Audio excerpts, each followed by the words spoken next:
Widespread use of internet pornography is one of the vastest experiments on human sexuality ever undertaken. I've been using internet porn since it came out, but before that, I've been using other forms of internet porn, and it has been one of the most devastating things I've ever partaken in, ever. In this video, the purpose of it is fourfold. One is to share with you my biggest weakness, the thing that has been destroying me for my entire life. And for the sake of sharing it, so you know that this podcast and that my work has a purpose. It has a pulse, a heartbeat. This is my life's work, and I'm doing it to share with you my humanness and to try to make a better world by informing people of the things that they're not getting information on. Number two, educate young people about the serious, damaging effects of internet porn.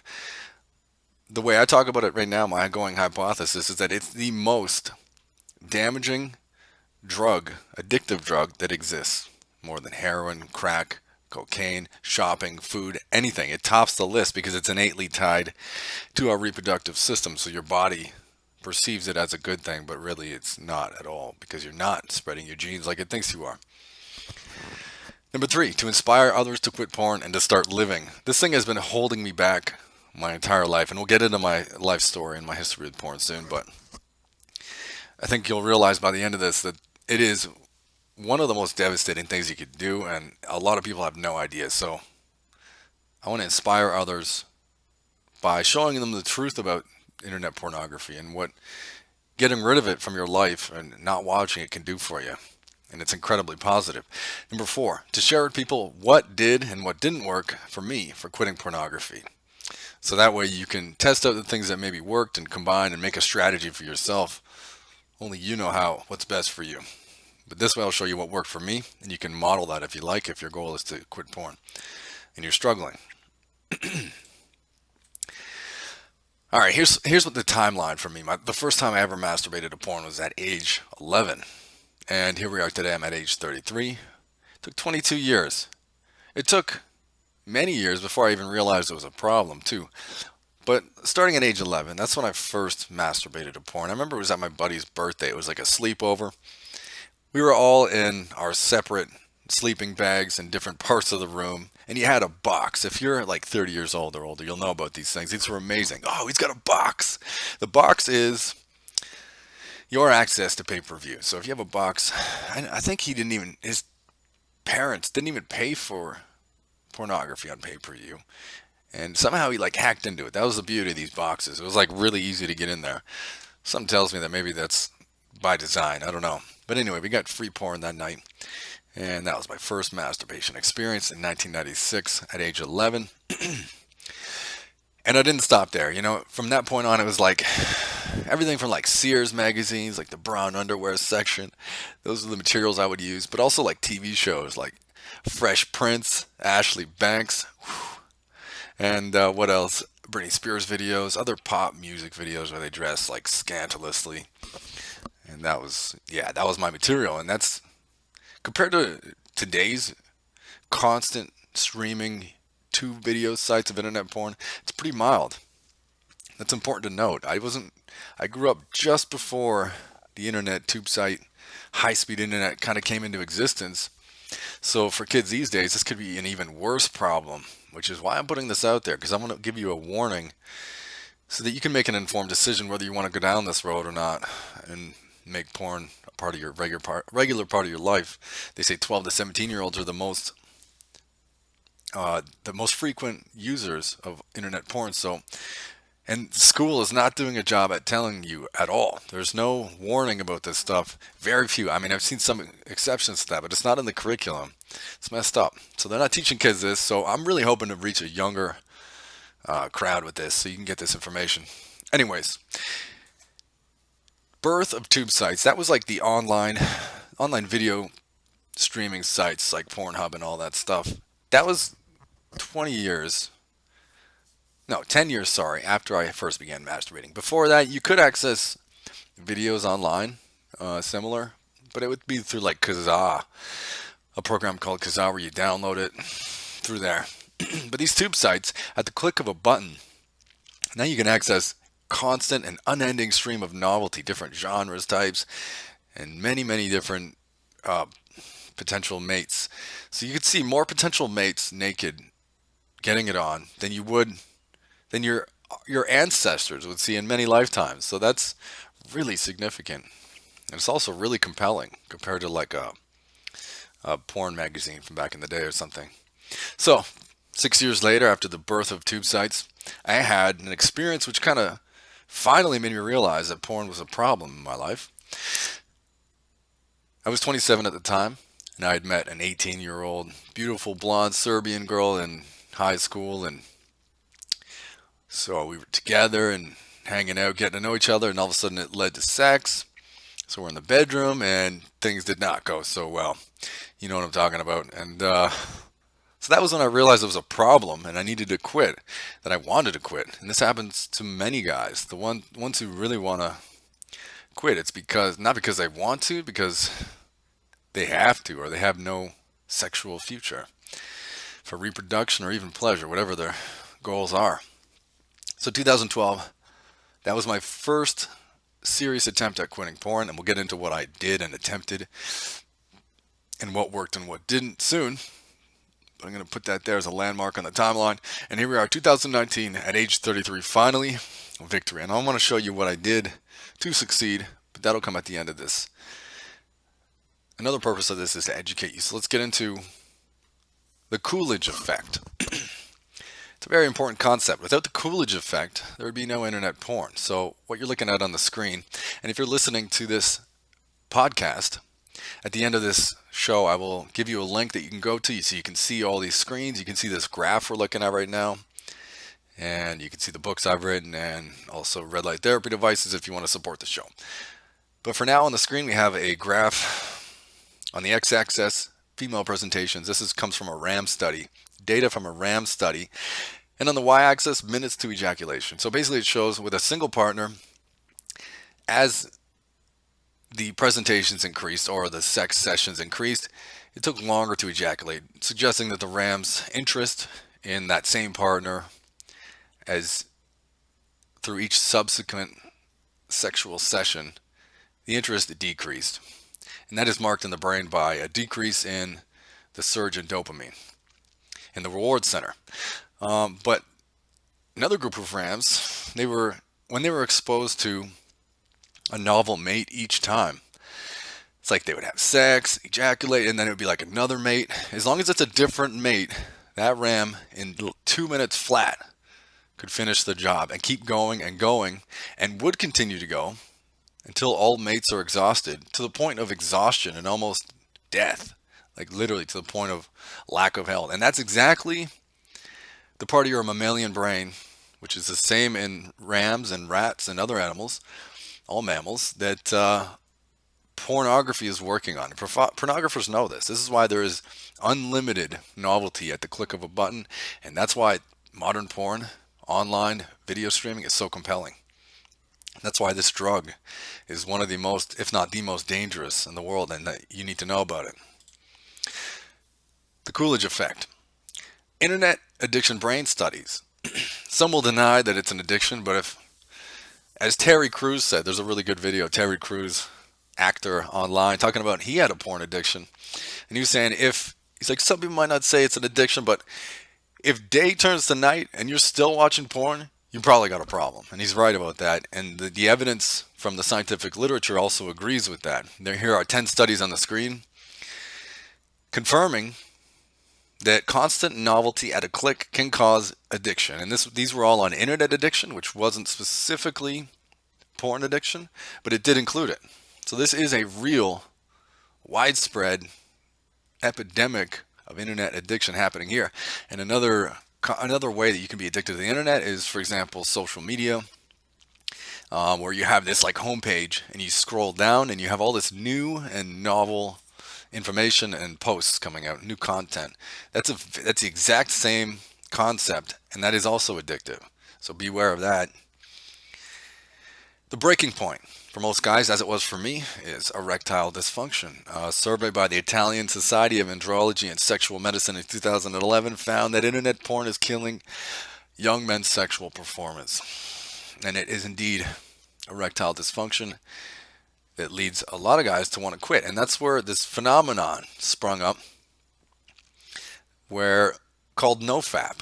I don't know if you've heard of this. If you haven't, it's basically dispersed on the internet, on forums and various websites, bodybuilding forums, health forums, NoFap forums, where tens of thousands of guys across the web who most probably had erectile dysfunction and wanted to quit.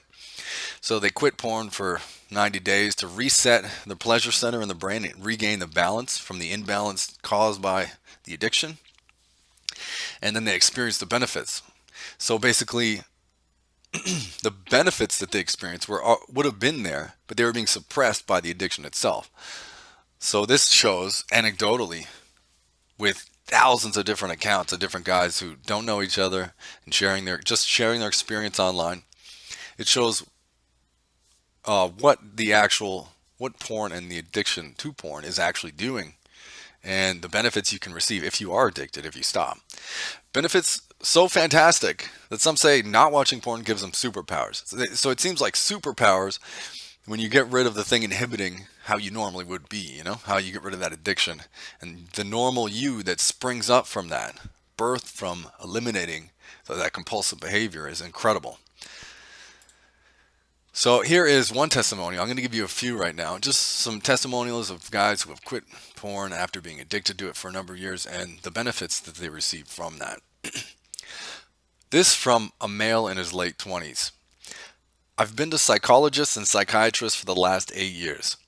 I've been diagnosed with depression, severe social anxiety, severe memory impairment, and a few others. I've tried Effexor, Ritalin, Xanax, Paxil, dropped out of 2 different colleges, been fired twice, used pot to calm my social anxiety.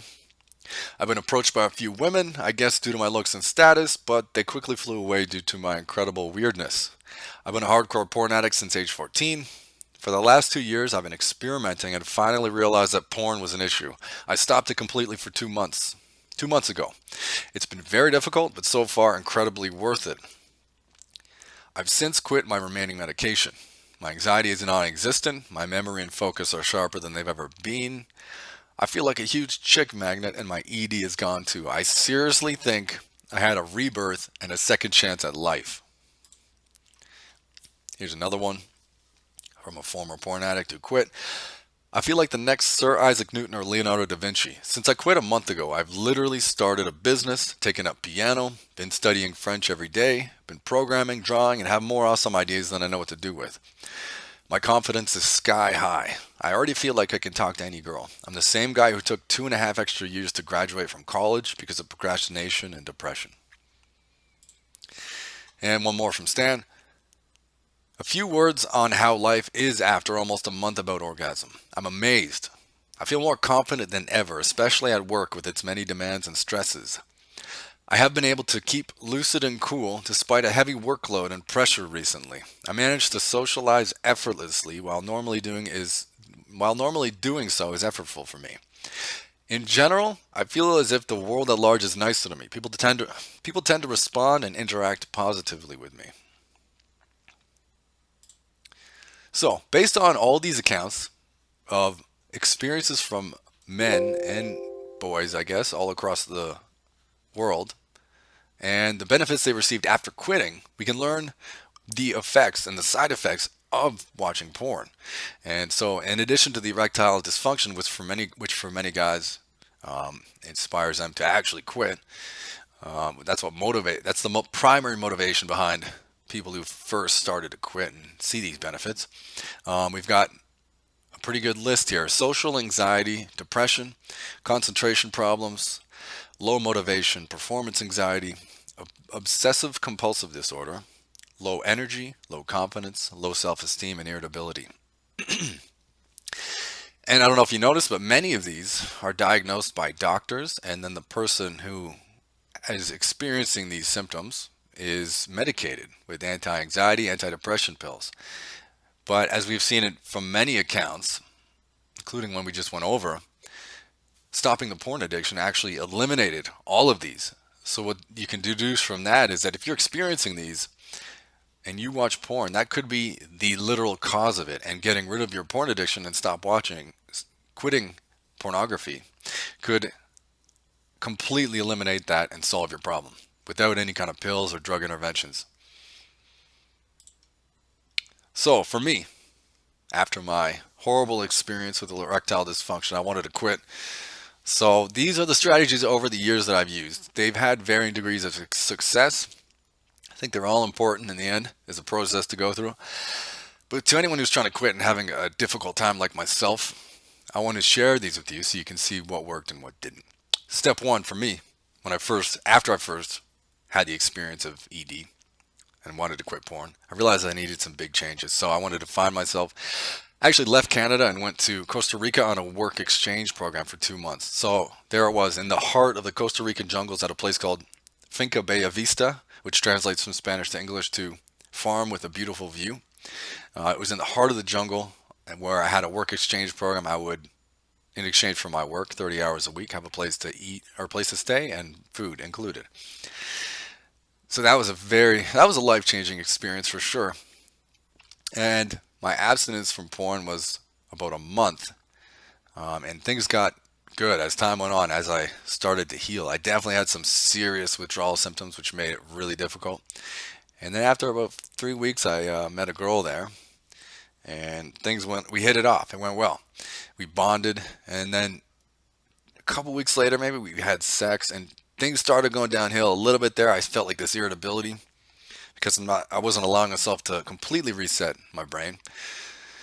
But it was good. And then when she left, it went really downhill because then I exchanged our bonding in connection with her to porn. I had my laptop there and I started watching it. And that, by the time I left, my interactions with everyone there was just rough. It was really bad. I was happy to get out of there. Things went downhill fast. So it was valuable for sure. I was abstinent there for about 1 month. And next, number two, I tried this at home. When I was living at home with the parents, I got porn blocking software like NetNanny, which blocks your browser from viewing certain websites. And so that didn't work. I found ways around it. I looked on like forums to see how you could get around it, and essentially you restart, go into safety mode or safe mode, and yeah, there's ways around it, and I found them. In conjunction with that, I also used Wi-Fi blocking software on my phone. So there's a piece of software called AppLock, and basically I set it up so that if I tried to switch on Wi-Fi on my phone and connect to my internet at home, it would automatically switch that right back off. And I also turned off data on my phone, so there was no way to, in theory, access it. But like I said, the porn blocking software didn't work. I found my way around that. Success from that maybe lasted a week. Number three, I decided to make another big change and lived with some friends who were successful, very successful. It's good to be around people like that if you're trying to succeed, because then it inspires you.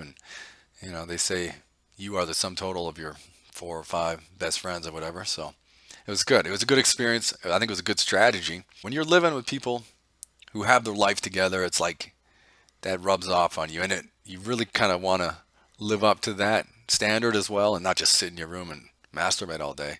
So that worked in that sense. In addition to that, I also walked every day in the morning. So as soon as I woke up, I would throw my shoes on, some clothes on, and walk for 30 to 60 minutes around the neighborhood. And that really had a profound impact. I remember getting back from the walk and feeling really, really good. And so the success in that lasted about a month. And the thing was, I was feeling so good after a month. I ended up meeting a girl and had a girlfriend all of a sudden, and then we had sex, and that kind of prevented my pleasure center in the brain from rejuvenating fully and completely healing. So it kind of brought me right back down to that super low dopamine state, and my addiction was not quite healed. So then the sex continued, and it kept bogging me down, and I ended up watching porn again. So that had limited success of about a month, but it was pretty good, maybe a bit more than a month. And finally, the strategy that worked. This one I just employed like 2 days ago. So it's like I'm telling you that it worked. But we'll find out in a couple months. I will make some follow-up videos to this. But I do suspect that this is it, because it's almost impossible for me to access it at this point. So here we go. The final winning strategy that helped me quit internet porn. Getting rid of, one, my laptop, because I would take that to the library and load up on porn sometimes and then come home and watch it. And it's like, why wouldn't I just do that at home? Well, I also got rid of my internet. So it's like I had no internet at home, but I still had a laptop, and I would go to the library to do my work because I have an online business and I need the internet. And then I would bring my laptop, and then all of a sudden I would be, downloading porn and bringing it home. So that didn't work. I knew the laptop had to go. So I got rid of the laptop. I got rid of the internet at home. Now I have a PC at home, which is where I'm talking from. And so I can't access internet here. I can't access internet at the library because I use the public computers and they block it there.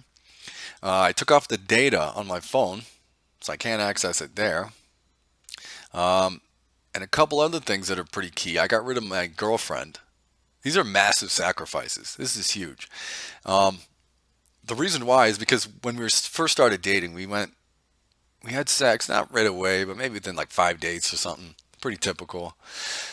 But the thing was, I don't think she didn't understand what I was going through. She didn't understand the importance of me not orgasming or watching porn or masturbating. I don't think she was willing to do that. So she had to go.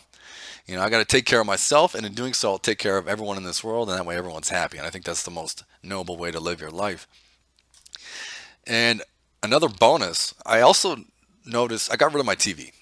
See, I never had cable when I did have TV, I should say that. The way I would use it was I'd go to the library and also download all the latest videos on YouTube, all the media I want to watch, put it on my flash drive, come home, plug that into the TV, and then watch that. And I would waste hours not only gathering the videos, but watching it as well.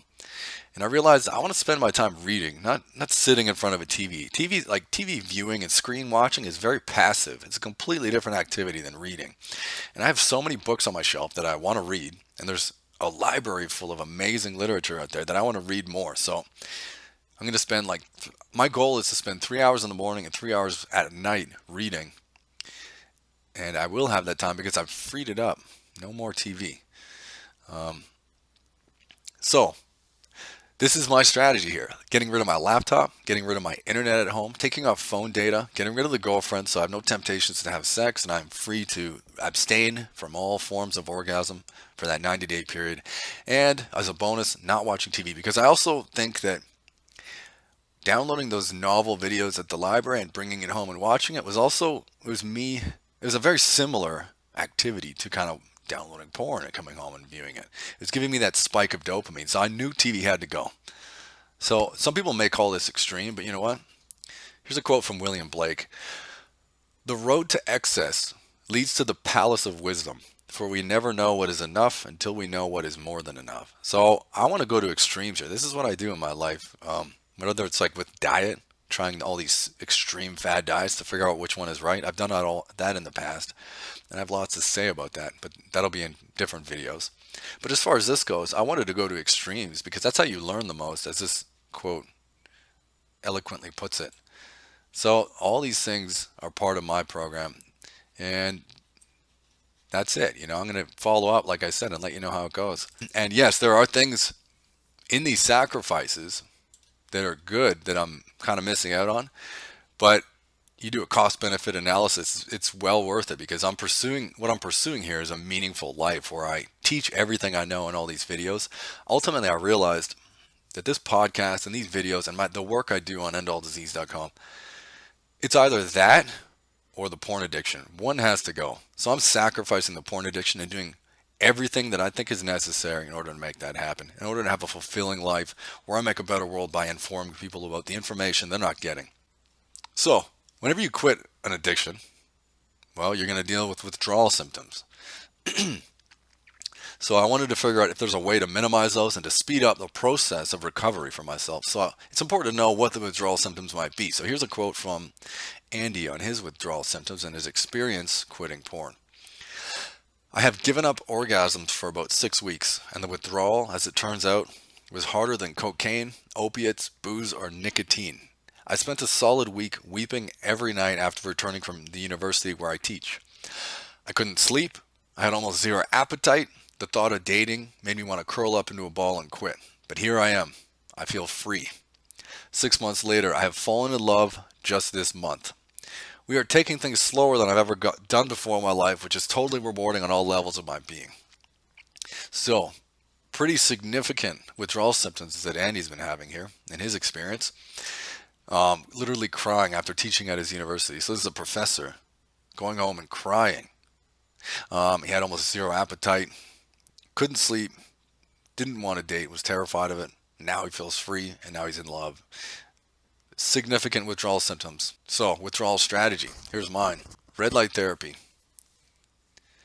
Here's a study on red light therapy where that was used to see if it could help people reduce the withdrawal symptoms of smoking and thus help them quit. Because it's the withdrawal symptoms that sometimes make people not want to quit. Because then you go, if you're a smoker, if you're trying to quit and you're having these withdrawal symptoms, if you smoke again, then it gets rid of the withdrawal symptoms, although it makes the whole addiction process worse in the end, right? So reducing withdrawal symptoms helps the cure.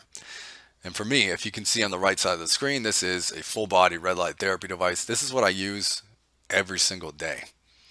And that's a 600 watt device. It's a powerful device. You can treat your entire body at once, hit almost every single cell in your body.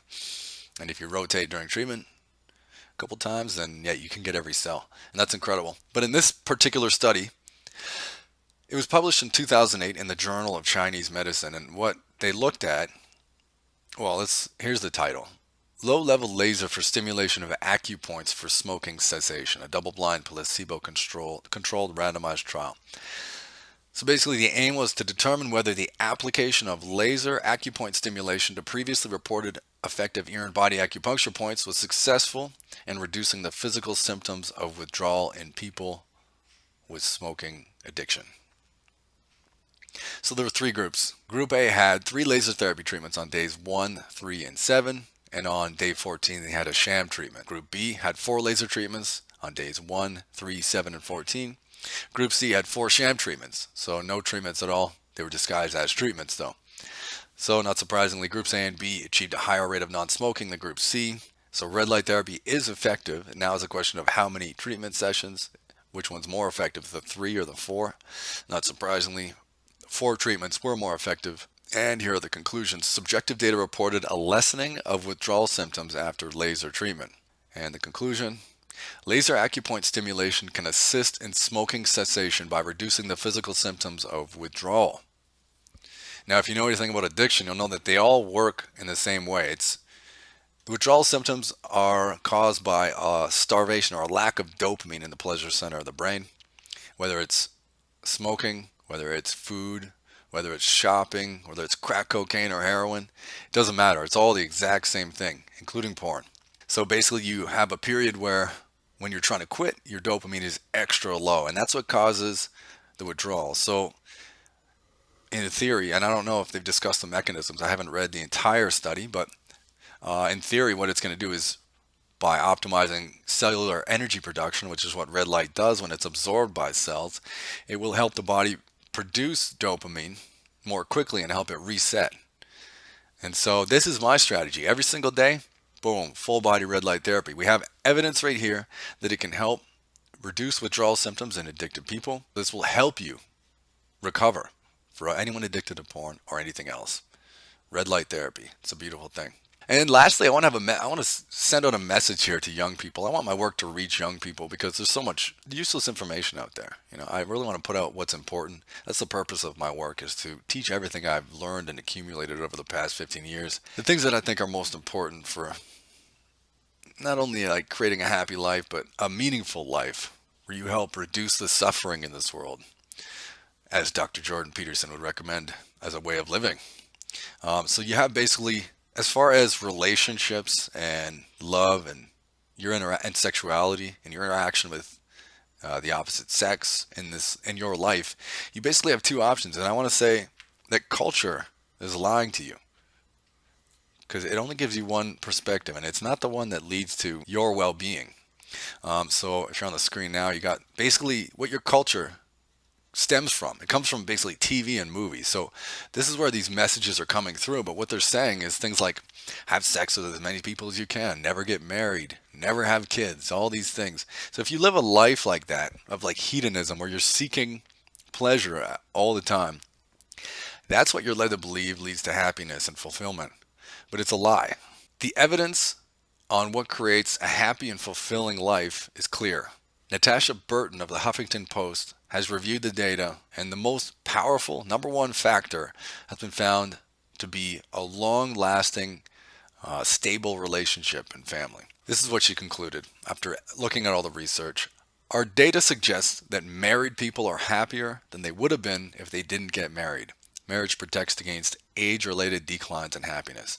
So you're told to live a hedonistic life where you pursue sex and pornography and this type of thing and avoid relationships and don't even strive to want a relationship. But in reality, the evidence is clear that if you pursue a long-lasting, reliable partner where you can create a family with, that is what creates true and lasting happiness. So I wanted to let you know that, because if you're not informed about both of these pathways, then you can't make an informed decision. You'll be in the dark if you only know one side of the story. And this culture we live in is parasitic. It only tells you one side of the story. So there it is. I would never tell you how to live your life. Nobody knows how to live your life better than you. But now that you're informed on both of these, now you can make that decision for yourself. As always, all my videos and presentations are free. If you want to support my work and you like what I'm doing, I recommend you buy my books. I've got 3 books, bestsellers on Amazon, all 3 of them. One is Red Light Therapy, Miracle Medicine, The Cancer Industry, Crimes, Conspiracy, and the Death of My Mother. And the 3rd book is Cancer, the Metabolic Disease Unraveled, which includes over 1,900 scientific and clinical references. Also, I have an online store that sells red light therapy devices.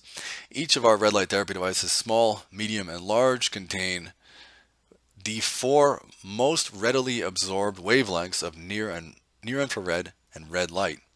So these are the optimized devices. They are built to last. Lights are rated over 50,000 plus hours, which is like over 7 years, I think, of nonstop use. So basically, it'll pretty much last a lifetime. They're inexpensive and powerful healing devices. So I recommend you check those out too. And if you are interested in any of the slides and photos and data in this presentation, you can visit the page, and you can also see my books and red light therapy devices on that same page. If you go to the show notes at EndAllDisease.com/episode, EPISODE, and the number 3. I hope you got something valuable out of this. Thank you for watching, and we'll see you in the next video. Goodbye and God bless.